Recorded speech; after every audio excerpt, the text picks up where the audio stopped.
제28화 불청객. 하필은 사거리에서 40대 가죽 자켓을 만났다. 그리고 스포츠카 패거리의 리더였던 20대 청년도 만났다. 20대 그놈은 교주의 아들이 아니고 부교주의 아들이었다. 어이 청년, 지난번은 오해해서 미안해. 하지만 앞으로 나이 많은 사람들한테 가능하면 존댓말을 쓰시게. 권력은 힘에서 나오는 게 아니라 카리스마에서 나오는 걸걸 100%. 하필의 애매한 충고에 20대 그놈도 애매하게 표정을 지었다. 하필은 그들에게 자신의 엄마가 죽었다고 얘기했다. 가죽 자켓은 마트 입구까지 하필을 안내해 주었다. 하필이 왔다는 말을 듣고 창우가 화로 앞까지 나와서 하필 엄마의 장례를 지켜봤다. 거대한 화로에서 나오는 열기를 볼 뿐 화로 내부는 너무 높아서 볼 수가 없었다. 하필은 화로에서 많은 사람을 화장하는 것은 혐오스러운 일이라고 생각했다. 단지 화로의 생김새나 스피커에서 나오는 파이프 오르간 소리는 하필이 상상하지 못했던 엄숙함을 만들어냈다. 마트의 신도들이 나와서 시신을 화로 안으로 던지는 것을 도와주었고 꽤 오랜 시간을 머리를 숙이고 기도해 주었다. 하필은 그것만으로도 많은 위로를 받았다.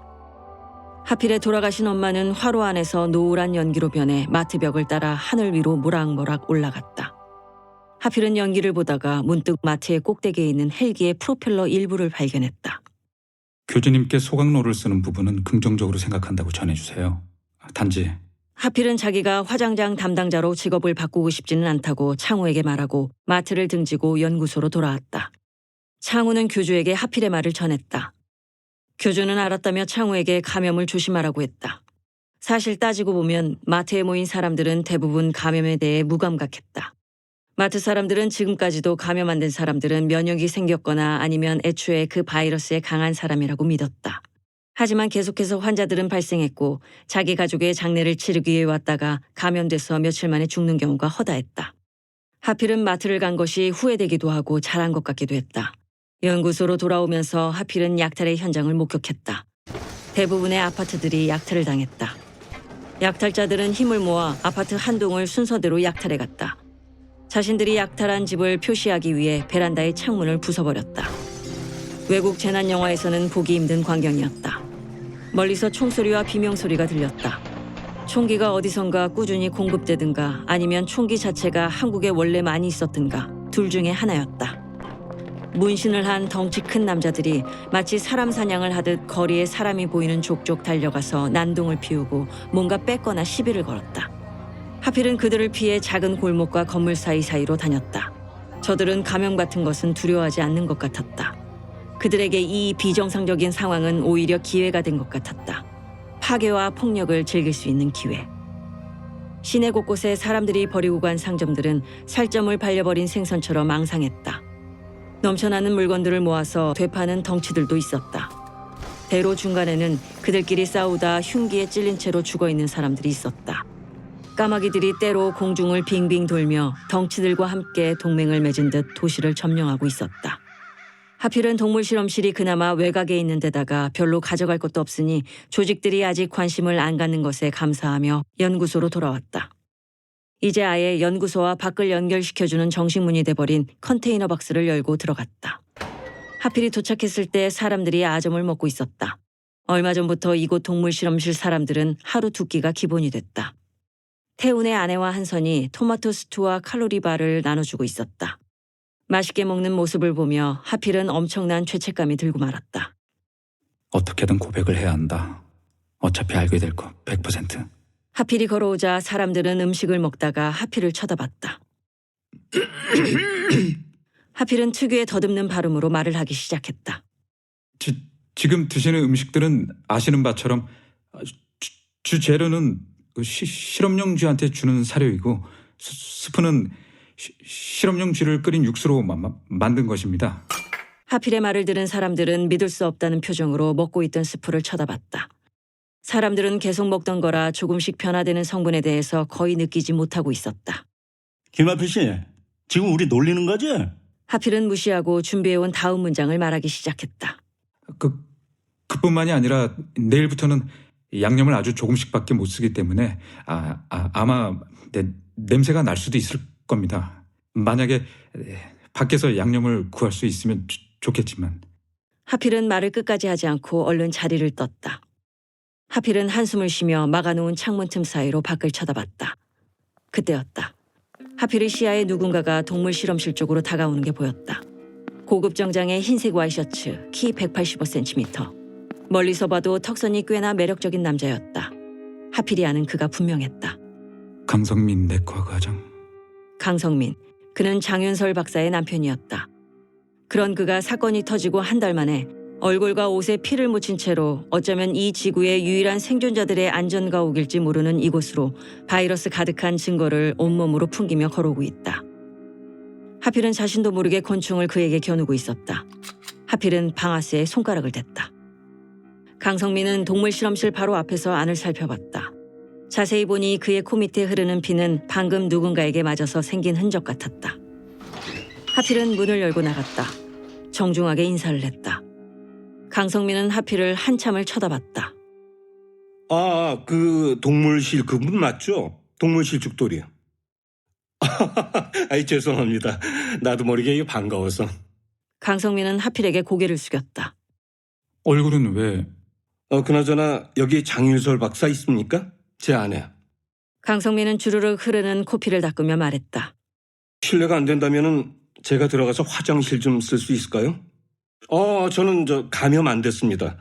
정 필요하시면은 검사를 해보셔도 됩니다. 하필은 강성민을 데리고 안으로 들어갔다. 동물 실험실 사람들은 강성민의 말을 모두 들었다. 윤설도 이미 들었을 것이다. 한선은 강성민의 피를 뽑았다. 검사를 위해서. 강성민은 씻고 나서 동물 실험실을 한번 둘러보고 윤설의 연구실로 안내를 받고 들어갔다. 주성훈과 원무과장은 강성민이 대단한 얘기거리라도 되는 것처럼 사람들이 물어보지도 않은 말을 하느라 갑자기 바빠졌다. 하필은 강성민의 피로 PCR 검사를 하기 위해 실험실로 들어갔다. 한선이 따라왔다. 한선은 동물적으로 강성민과 윤설의 관계 그리고 하필의 마음을 간파했다. 하필은 기계적인 동작으로 PCR 검사를 위해 키트를 조립했다.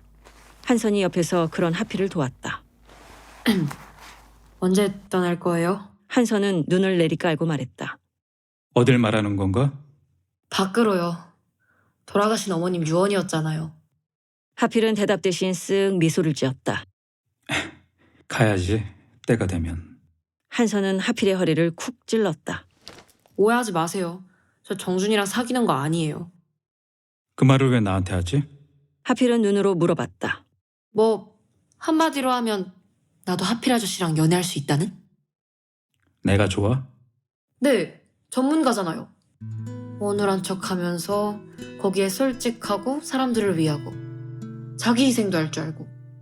하필은 기분 나쁘지 않았다. 단지 누군가 하필을 위로하고 있다는 기분이 들자 자기도 모르게 눈물이 흐르기 시작했다. 하필의 눈에서 오랜만에 눈물이 떨어졌다.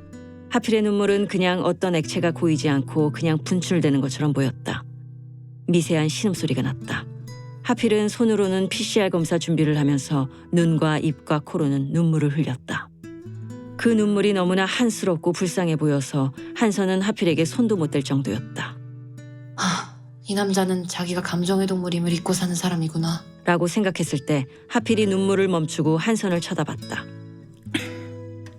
마약이나 끊어. 하필은 고맙다는 표정을 지어 보였다. 아이씨, 어떻게 알았어요? 근데 저 끊은 지 6개월 넘었어요.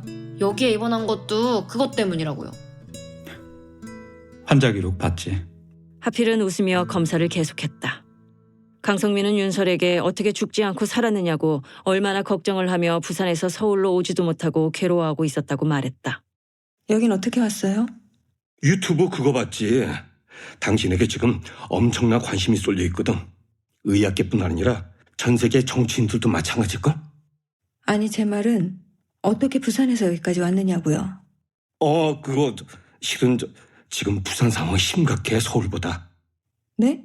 그게 무슨 말이에요? 뚫린 거지 뭐. 너무 방심했어, 자식들이.